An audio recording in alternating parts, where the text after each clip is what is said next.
Le Togo et le Fonds mondial ont réaffirmé leur partenariat en signant deux nouveaux accords de subvention pour un total de près de 37 millions d'euros destinés à la lutte contre le sida et la tuberculose. La cérémonie s'est déroulée à l'hôtel Sarakawa en présence du Premier ministre Selom Klasso et de certains ministres dont celui de la Santé, le professeur Moustapha Midiyawa.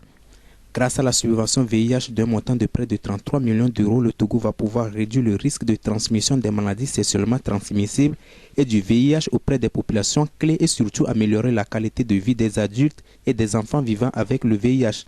La France s'est engagée depuis le début des années 2000 dans cette action. Elle a participé à la création du Fonds mondial, qui est un des principaux acteurs. Elle a également créé United, qui est un autre acteur international pour fournir des médicaments de qualité et des diagnostics. Et donc la France est le deuxième donateur au Fonds mondial depuis sa création en 2002, ce qui veut dire qu'elle apporte 13 à 14% des financements du Fonds mondial. Écoutez, nous sommes en train de lutter contre les maladies transmissibles. Donc toute la chaîne est importante et il faut surtout stopper la transmission.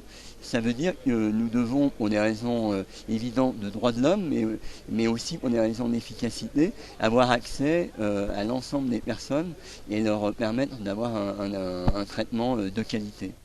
Selon le Fonds mondial, le taux de transmission du VIH de la mère à l'enfant est de 14% et le nombre de nouvelles infections a reculé de 54% entre 2010 et 2014 au Togo.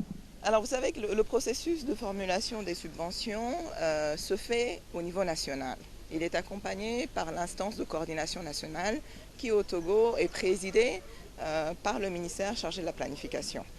Ce processus également, je pense, est un processus très rigoureux puisque l'unité de gestion des programmes est logée au niveau de la primature. Alors, ou mieux, loger vraiment ce leadership et cette gouvernance. Il est également accompagné par le ministère de la Santé avec un rôle prépondérant que vont jouer les programmes nationaux de lutte contre la tuberculose et de lutte contre le VIH. Alors, il y a bien sûr dans ces différentes subventions une composante qui vise le secteur public, mais également une composante communautaire. Beaucoup de travail sera fait avec les organisations à base communautaire, les organisations qui s'occupent en fait également des populations les plus vulnérables et les populations clés. Comme l'a mentionné le Premier ministre, vous savez qu'il y a une composante qui va également se focaliser sur les professionnels du sexe et mettre à disposition des services de traitement et de prévention.